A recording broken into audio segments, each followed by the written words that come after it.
We focus on history, culture, religion, art, social, and philosophy of Nusantara. Here, in the presence of Nusantara, we were made to be forgotten about the goodness of ourselves. Because negativity seems to be more interesting for us. Now, I'm Sutoyo Raharto and friends assist you to remind you, to awaken you that we still can find the gems of Nusantara. They are the great sights of Nusantara.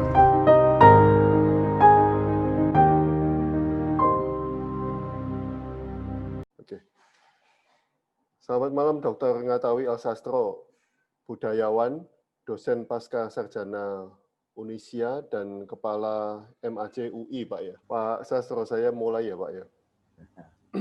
Di beberapa tulisan Pak Sastro menulis berpikir tanpa hati seperti mengemudi di kegelapan. Biar cerdas dan terampil, tetap membahayakan. Beramal tanpa akhlak dan keikhlasan, bagai menyimpan bangkai di balik kain sutra.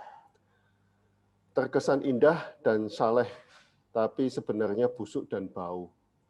Kejadian apa yang Bapak lihat sehingga menuliskan kalimat indah ini, Pak? Silakan. Saya justru nggak menyangka kalau itu indah, Mas. Kadang muncul secara tiba-tiba ketika melihat kenyataan, merefleksikan gitu ya. Jadi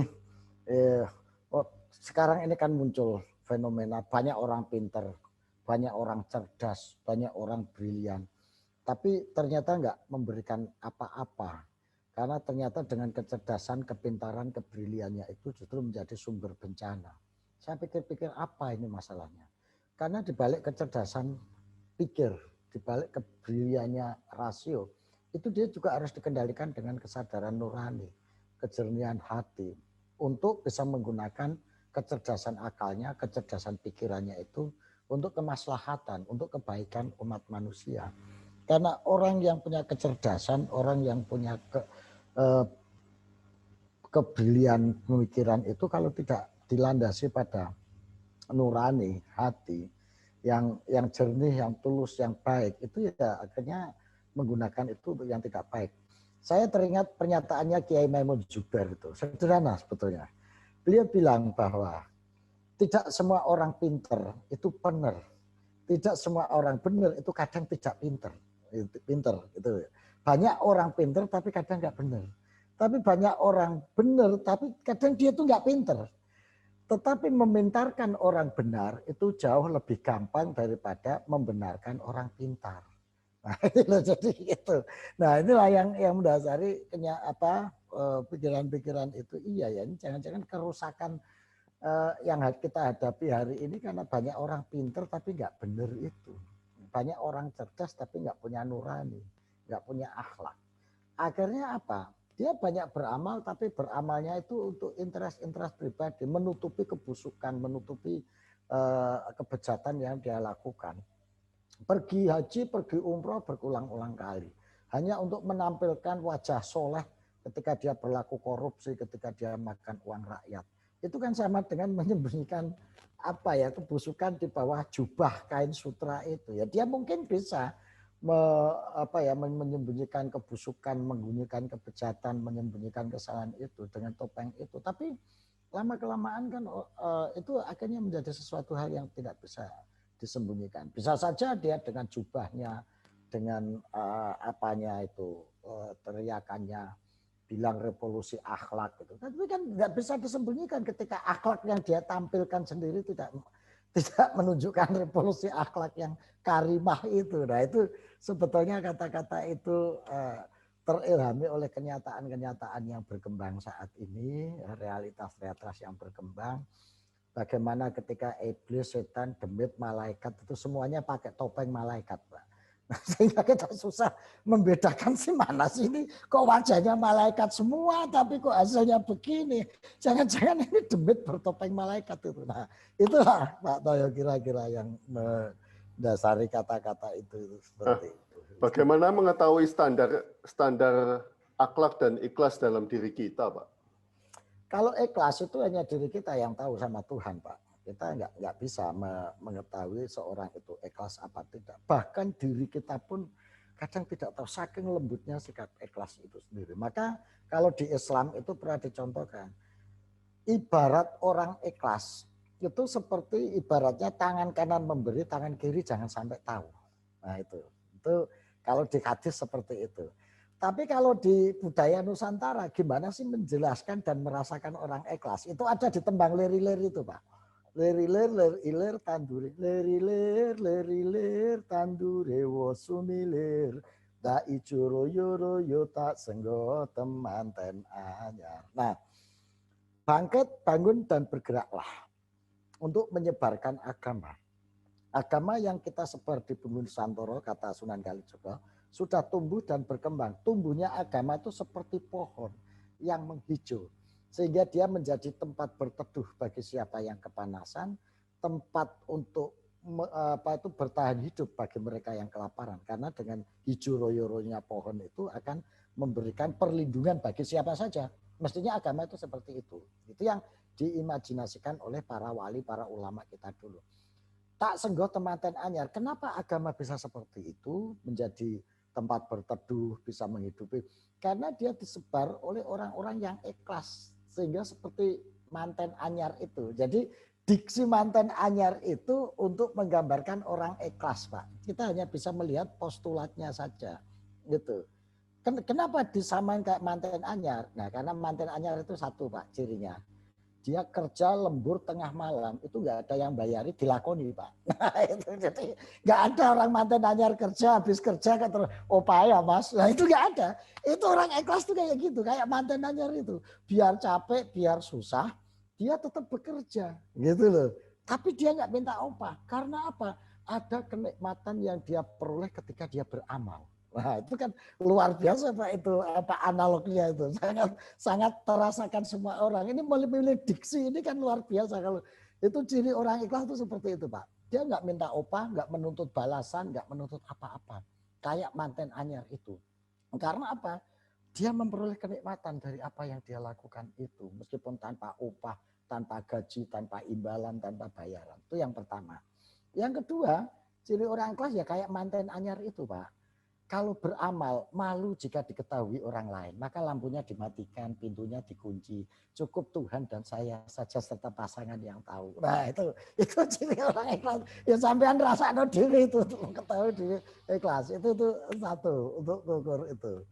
Nah yang kedua yang sampean pertanyakan itu, kalau di Islam ini mungkin juga di semua agama, ya ikhlas itu ya akan memberikan dampak manfaat secara nyata bagi orang yang dia beri, gitu.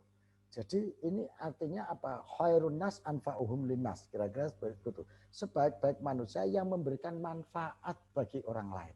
Manfaat secara hakiki, bukan manfaat secara temporal misalnya. Dia korupsi 100 juta, diberikan 10 juta ke orang, ya kelihatannya memberikan manfaat, tapi sebetulnya itu nggak memberikan manfaat karena yang 90-nya dirampok sama dia. Nah itu manfaat dalam pengertian yang substansi. Nah kira-kira itu yang bisa kita baca untuk menarasikan atau mengukur, melihat keikhlasan seseorang dari segi lahiriahnya seperti itu. Dia tanpa pamrih, tanpa minta balasan, tanpa minta imbalan apapun terhadap apa kebaikan yang dia berikan kepada orang lain. Jadi ukuran ikhlas itu ya kebaikan, Pak, dan manfaat, gitu. Jangan sampai ikhlas bersikap tidak baik. Aku mencuri ikhlas gitu. Ikhlas mencuri itu ya gak ikhlas sih Pak gitu. Gitu Mas kira-kira. Oke. Manfaat ya Pak. Ya manfaat dan kebaikan. Oke.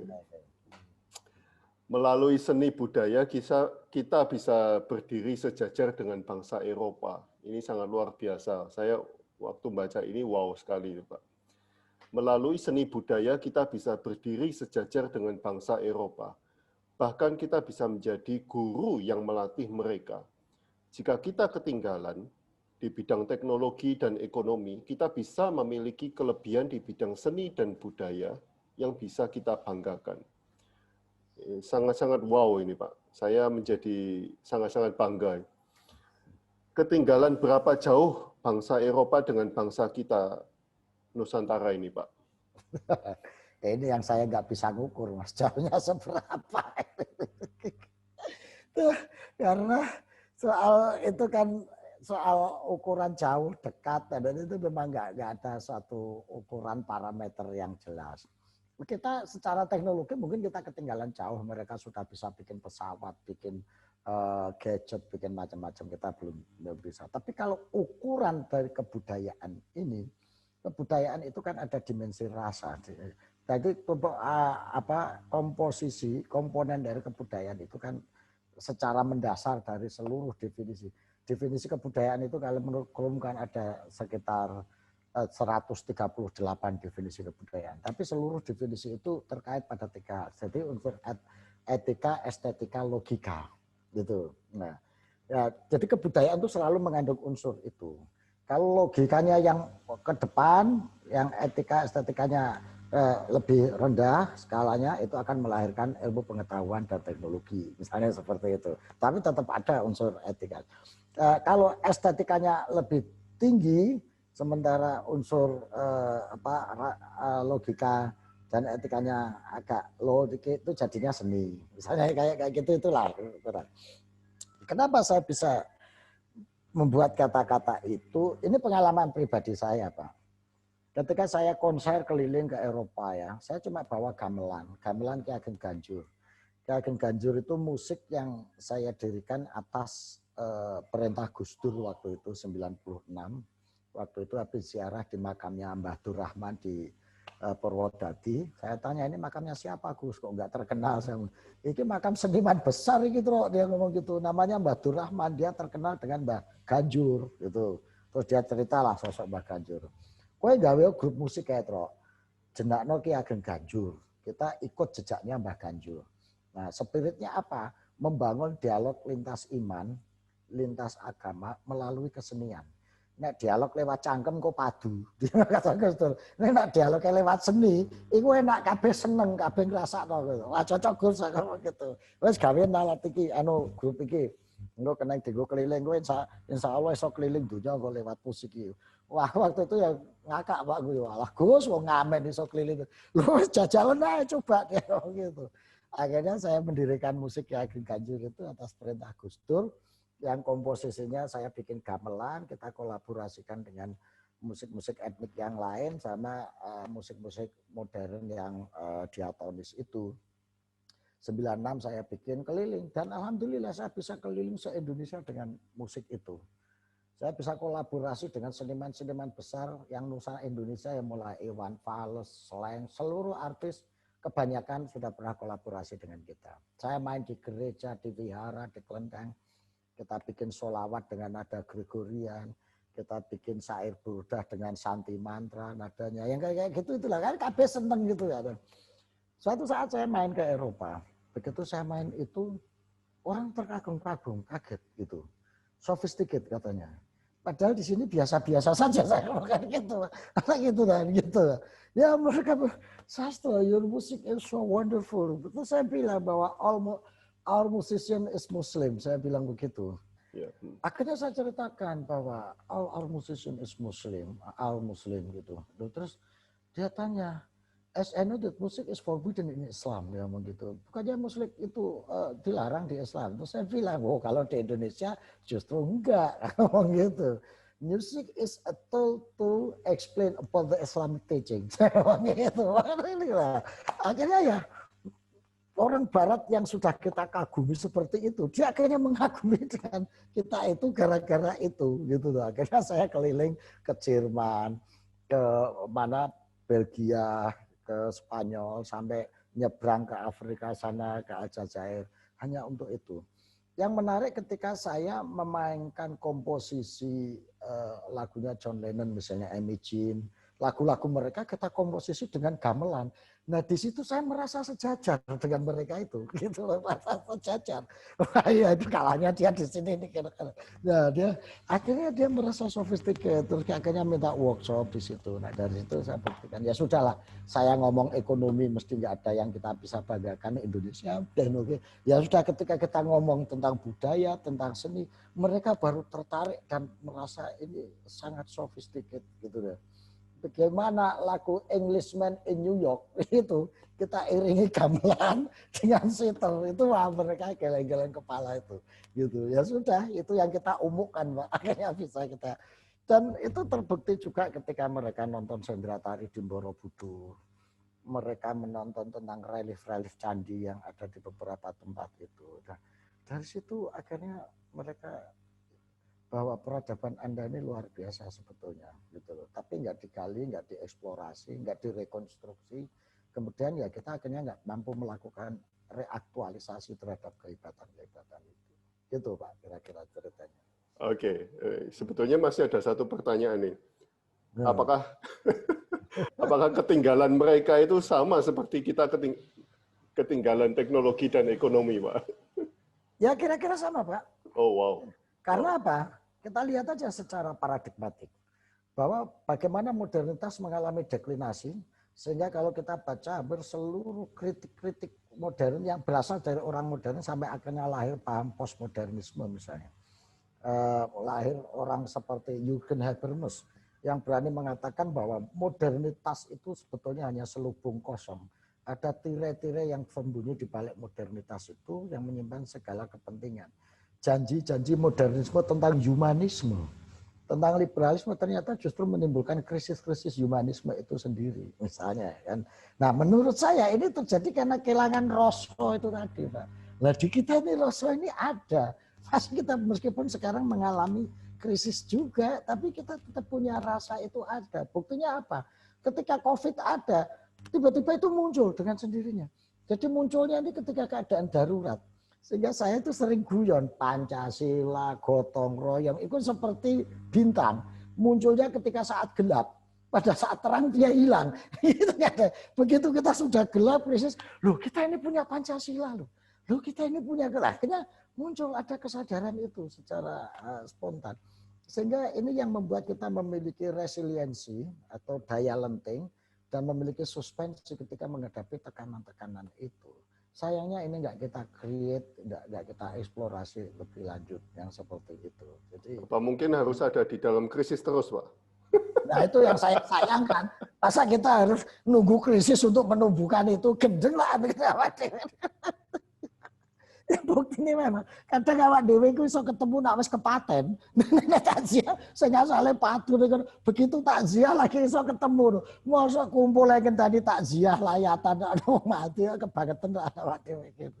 Ya itu tadi karena kita wah ya udahlah ini karena kesadaran kita itu harus kita kembalikan ke situ. Itu yang saya sebut dengan kembali kepada kesadaran rasa dan kesadaran seperti ini yang saya sebut dengan vaksin kultural itu Pak. Gitu. Selama ini pemerintah bikin vaksin COVID Corona, nah ini mestinya juga harus kita imbangi dengan vaksin kultural itu. Karena vaksin kultural ini tugasnya untuk meningkatkan imunitas ideologi, imunitas kultural bangsa ini, sehingga mereka tidak gampang hanyut dan memiliki daya tolak ketika ada ideologi khalifahisme, ideologi liberalisme, itu self defense mekanismenya akan bergerak untuk itu karena imunitas kultural ideologinya kuat sehingga nggak gampang hanyut di tengah pusaran arus dan gelombang peradaban bangsa lain itu. Wow. Oke. Ketika politik telah memecah belah, ini juga tulisan panjenengan ini, Pak. Ketika politik sampai ada sempat yang ngelumpuk tulisan itu loh. Setiap narasumber pasti bingung. Kok bisa bikin pertanyaan seperti ini? Oke, ketika politik telah memecah belah, maka seni budayalah yang menyatukan. Ketika agama telah digunakan untuk memisahkan, maka seni budayalah yang mempertemukan. Dan ketika politik dan agama digunakan untuk melukai, maka seni budayalah yang mengobati. Ini judulnya webinar ini. Tapi bagaimana jika politik dan agama sudah menghancurkan seni budaya, Pak? Ya itu tadi akan ada muncul self defense mechanism dari budaya itu, Pak. Gitu. Jadi kalau politik dan budaya sudah dan agama sudah menghancurkan seni budaya itu, secara naluriah akan timbul apa? Serum-serum kebudayaan yang saya sebut dengan vaksin itu akan tumbuh, Pak. Ya, kalau kita petakan saat ini budaya Nusantara itu kan mengalami jepitan dari dua sisi, Pak. Dari sisi kiri dijepit oleh liberalisme yang itu terekspresi dalam wujud politik yang liberal, demokrasi liberal seperti ini, di mana liberalisme itu ukurannya adalah apa saja boleh, gitu. Nah, dengan jargon untuk menegakkan hak-hak kebebasan kemanusiaan itu, gitu ya. Nah, dari sisi kanan budaya kita ini dihantam oleh apa? Formalisme, simbolisme agama. Gitu. Formalisme, simbolisme ini derajat yang paling rendah, Pak. Formalisme itu akhirnya ya syariat Islam, itu kan formalis. Itu kalau naik setingkat itu jadi intoleransi, jadi radikalisme, naik lagi jadi fundamentalisme. Maka saya nggak menyebut fundamentalisme, radikalisme.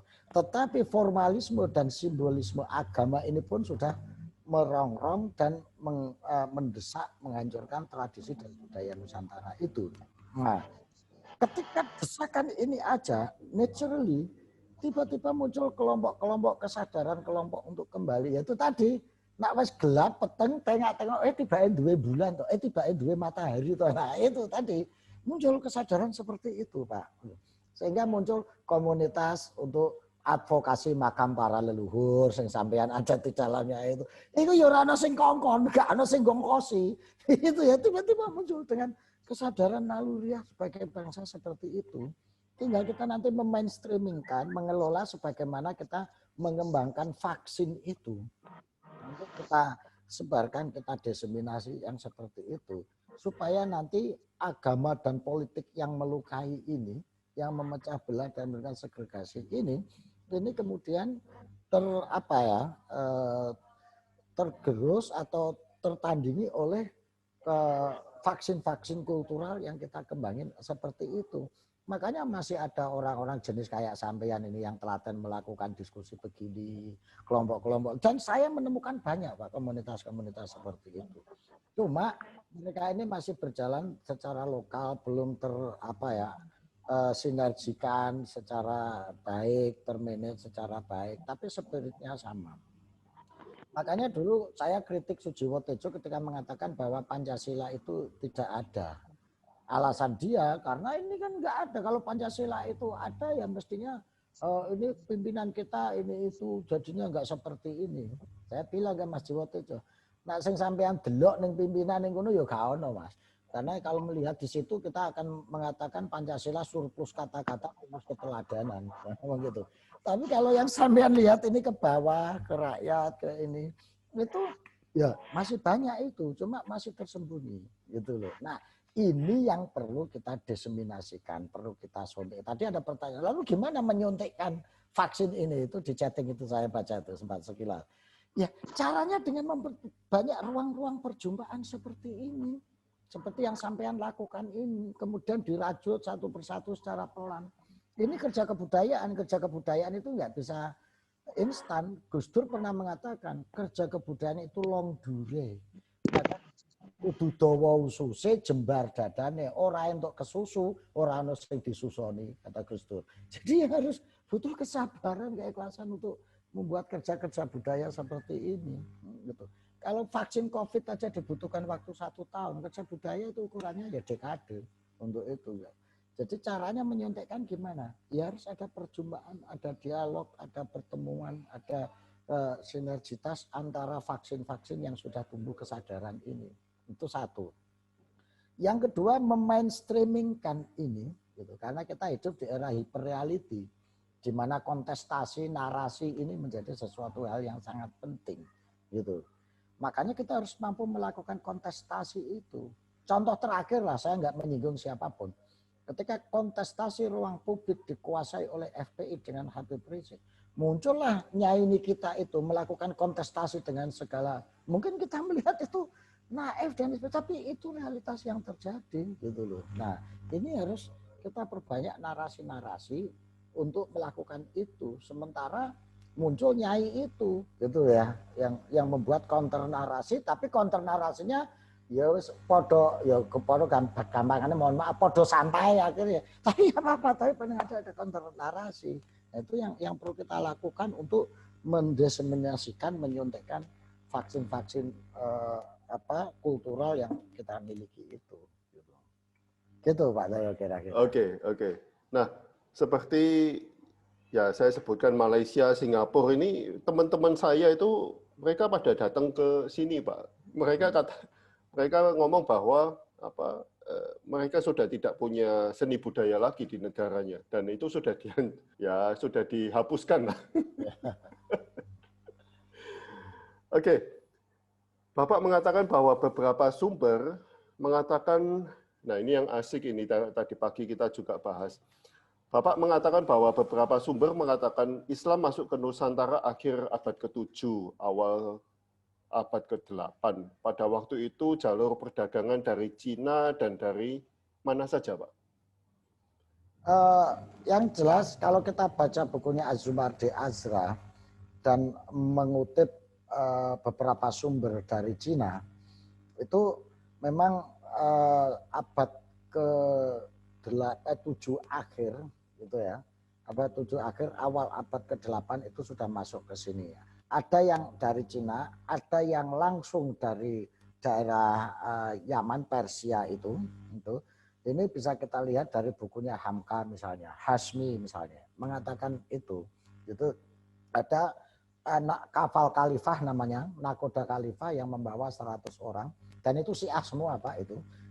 Jadi datang ke sini gitu 40 tahun baru bisa mendirikan kerajaan Perlak, baru berikutnya 40 tahun kemudian ya dia mendirikan kerajaan Perlak, bersamaan datang dengan kelompok Sunni, berantem sebentar kemudian rukun dibagi dua, Perlak, pesisiran dan pedalaman gitu ya.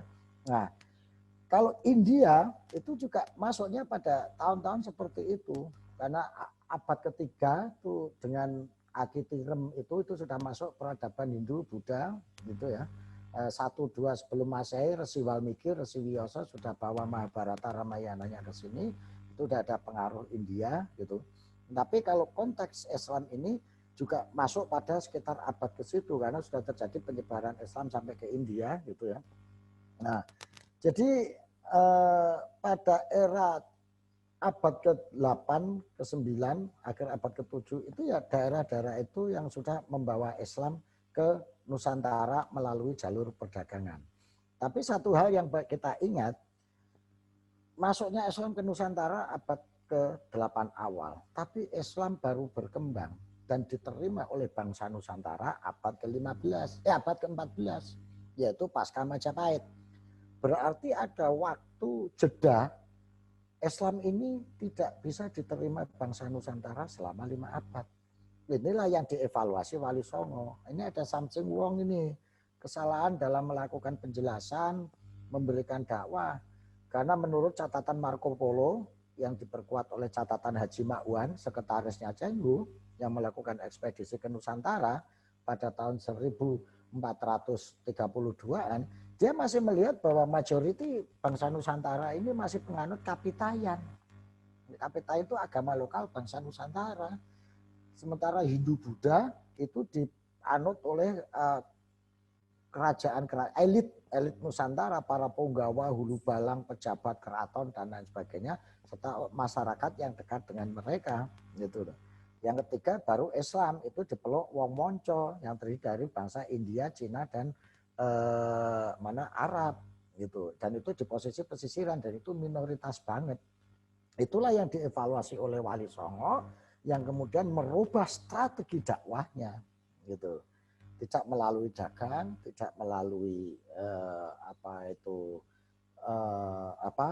mendekatkan syariah, tetapi dengan pendekatan kultural itu yang ditoto hatinya dulu, yang didekati hatinya dulu gitu loh. Sehingga ini prosesnya menjadi smooth, akhirnya orang bisa menerima dengan legowo. maka nggak ada satupun candi yang rusak ketika Islam ini masuk. Ya kok sekarang masjid aja rusak atas nama Islam, geblek-geblekan gitu. Tempat ibadah lain yang rusak gitu.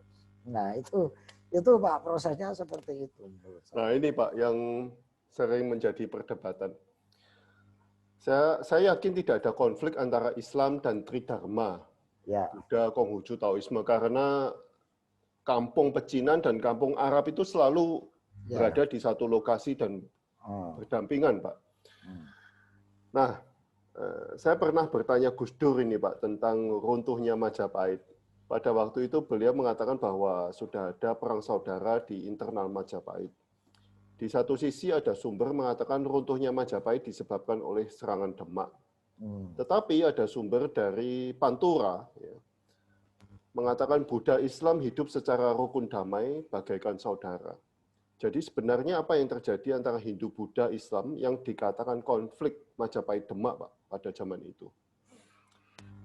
Kalau saya merefer pada tulisan-tulisan yang menyatakan Demak itu diserbu oleh Majapahit, itu rata-rata penulis Barat, penulis Belanda atau ya penulis Barat lah, gitu loh ya, yang menggunakan perspektif ini sehingga seolah-olah itu dikesankan Islam ini kayak karena bias Eropa, karena dia punya pengalaman traumatik Islam masuk ke Eropa dengan perang, dengan pedang, dengan persekusi.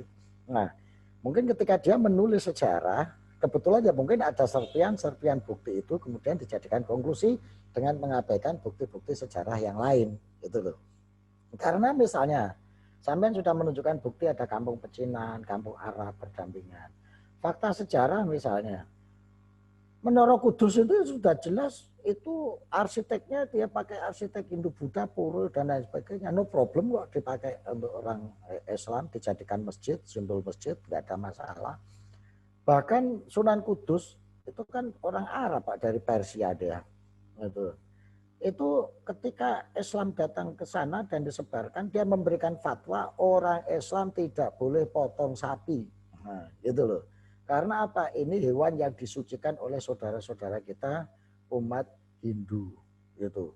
Kalau kita ingin makan daging ya potong kambing, potong kerbau, potong ayam, itu sama enaknya, sama halalnya. Daripada kita menyakiti hati saudara, kita cari makanan halal yang lain yang tidak menyakiti hati saudara kita. Itu sampai sekarang Pak di sana itu yang banyak daging kerbau gitu. Iya, saya tahu kalau itu. Nah, itu ya kan itu satu contoh-contoh seperti itu gitu. Terus dibuktikan dengan adanya upacara-upacara ritual di beberapa tempat, selamatan di beberapa tempat yang itu dipelihara dan dijaga sampai sekarang. Itu bukti otentik kulturalnya. Sekarang yang bukti historis, saya ini nggak tertulis. Ini menarik ketika saya teruskan tadi. Sosok Ki Ageng Ganjur, Mbah Durrahman, itu menurut informasi dari Gus Dur, ini lagi saya gali sejarahnya tapi belum ketemu. Itu adalah dia itu panglima perang dari kerajaan Demak, Pak. Itu. Nah, Gus Dur bercerita, memang waktu itu ada niatan dari Raden Patah dan mengirim intel-intelnya ke Majapahit untuk menyerbu Demak. Ya, biasa Raden Patah ini orang muda masih belum menep gitu ya. Tapi Mbah Ganjur, Mbah Durrahman sebagai panglima perang ini konsultasi ke Mbah Ampel. Mbah Ampel bilang, jangan diserang Majapahit. Nanti jadi presiden buruk, anak nyerang orang tua, itu bukan akhlak yang diajarkan Nabi. Sudahlah, ditunggu saja. Nanti Majapahit itu akan remuk karena konflik internal. Itu kata Mbah Sunan Ampel. Ya sudah, untuk buying time itu Mbah Ganjur akhirnya mendirikan kelompok kesenian itu, dilatih nari, dilatih gamel supaya ini untuk buying time. Maka beliau menemukan gong genjur itu sampai dikenal dengan istilah Mbah Ganjur.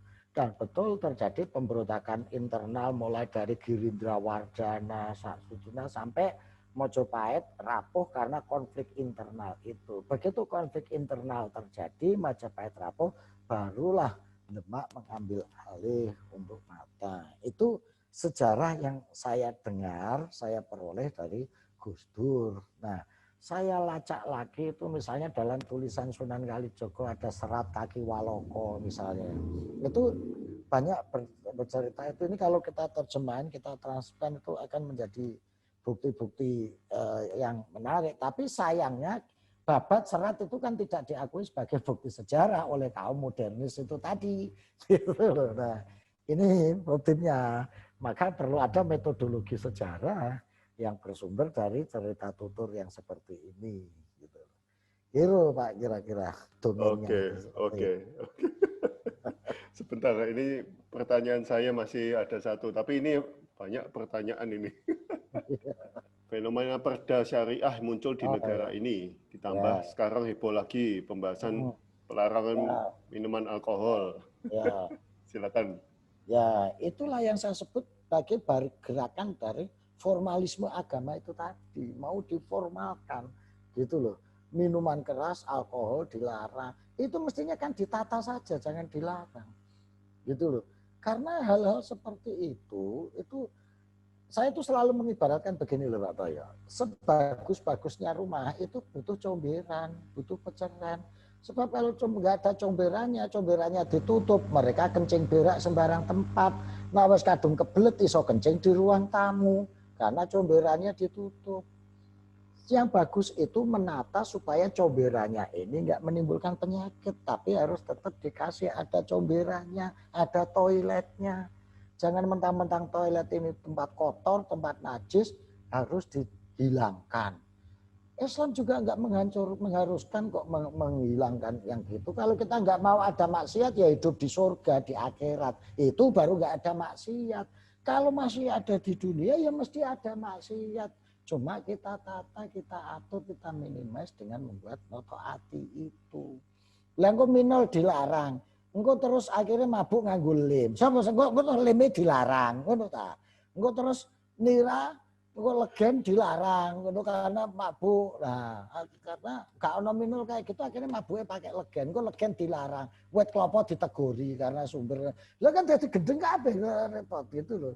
Ini yang saya lihat formalisme agama dengan berpikiran dangkal dan sempit itu ya akhirnya jadinya begini. Lah DPR itu mestinya mikir yang kayak seperti ini. Jangan waton demi suara karena di situ mayoritas orang-orangnya begitu dia mengikuti, enggak dicerdaskan tapi malah diikuti. Mestinya kan dicerdaskan, dididik dengan pemahaman-pemahaman kultural yang seperti ini gitu loh. Nah, sebetulnya saya sudah melakukan begini ini ya sembunyi-sembunyi Pak, bergerilya itu tadi. Saya tuh sering mengkritik ya.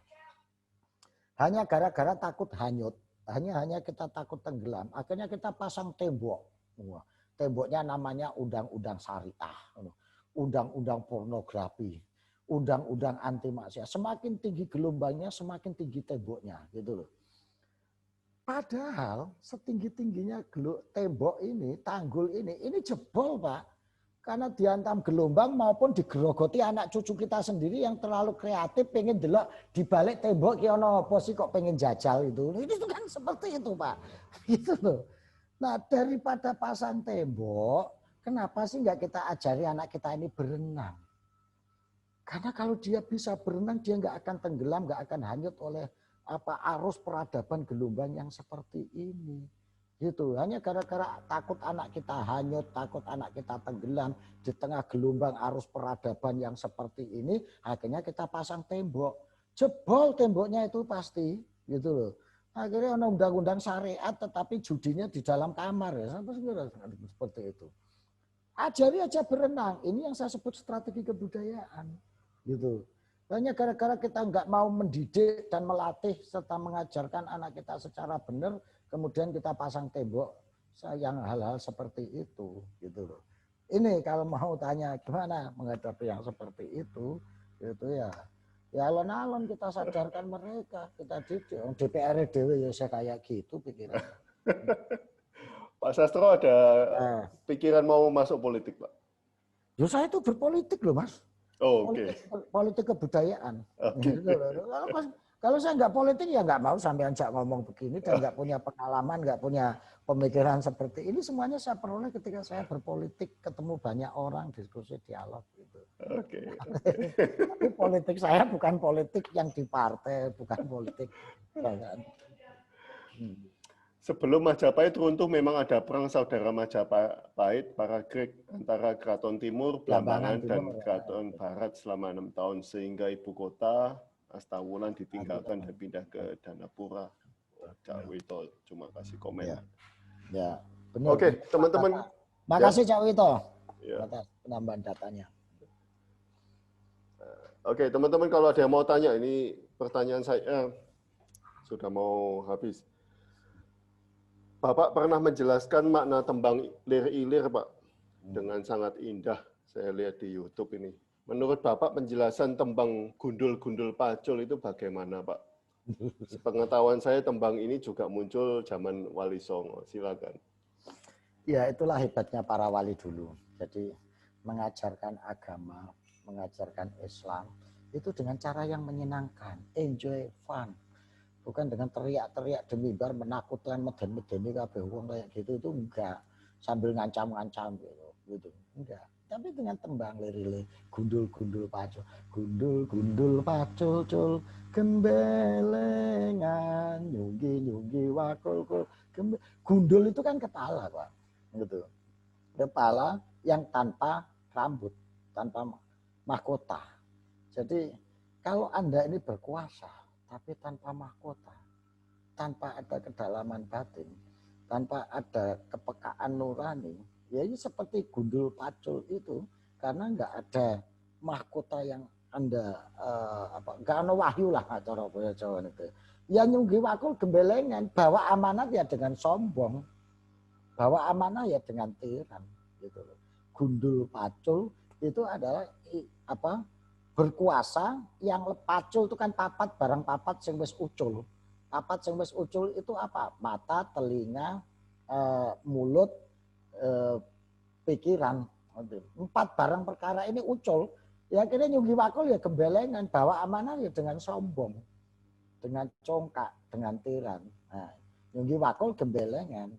Wakulnya ya gelempang gitu loh. Akhirnya amanah yang dia beri bahwa itu yang mestinya mensejahterakan itu akan hancur. Wakulnya jadi saratan. Akhirnya kekuasaan yang dia perlu itu nggak akan membawa berkah, nggak akan membawa apa-apa bagi rakyat. Padahal dalam konsep Islam itu tasarruful imam ala ra'iyah manutun bil maslahah. Kebijakan seorang pemimpin itu harus ukurannya itu mengikuti kepada kemaslahatan umatnya itu.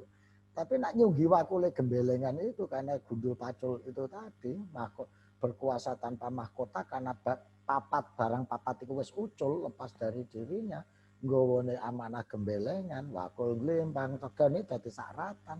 Akhirnya ya kesejahteraan yang mestinya dia berikan itu ambyar kemana-mana, nggak jadi apa-apa. Itulah pesan yang diberikan dalam gundul pacul itu. Moralnya kalau Anda berkuasa itu cekelen barang papat itu, matamu, mulutmu, telingamu, pikiranmu itu sing bersih, ora kemilian. Nah, kemudian dalam konsepnya kepemimpinan Jawa itu disebut ambek poromarto itu nggak boleh begitu, nah, itu harus begitulah supaya papat itu aja sampai ucul. Nah, gundule pacul, papate ucul ya nyunggi wakule gembelengan. Itu kira-kira seperti itu. Saya dengar dari teman saya itu katanya menyindir para biksu penguasa. Buddha, Pak. Iya. Apa? Para biksu Buddha zaman Majapahit. Sebetulnya enggak. Oh, itu enggak. maknanya seperti itu. Kalau saya lihat teks-teksnya itu, karena itu berangkat dari itu tadi bahwa memimpin yang barang papate ucul itu ya mesti dia akan sombong, menjadi nyunggi wakul, membawa amanah, ya pasti dia akan sombong. Tapi ya yang namanya teks, kalau kita kembali kepada ilmu hermeneutika, ya kan ada mengatakan bahwa ketika teks itu sudah menjadi publik, yaitu pengarangnya sudah mati. Ya tergantung publik mau nafsirkan apa. Maka itulah kalau di Islam itu ada ilmu asbabul wurud, asbabun nuzul, jar wa ta'dil itu untuk supaya makna ini tidak jauh berbeda kalau orang memaknai dari tujuan dari dimunculkannya teks itu. Nah, kalau orang yang menafsirkan itu nyindir Hindu Buddha, sampai yang cari, mesti itu tafsir teko barat itu. Ingin memecah belah dan menghancurkan harmonitas bangsa Nusantara itu. Oke, terima kasih Pak Sastro atas waktunya dan pengetahuannya.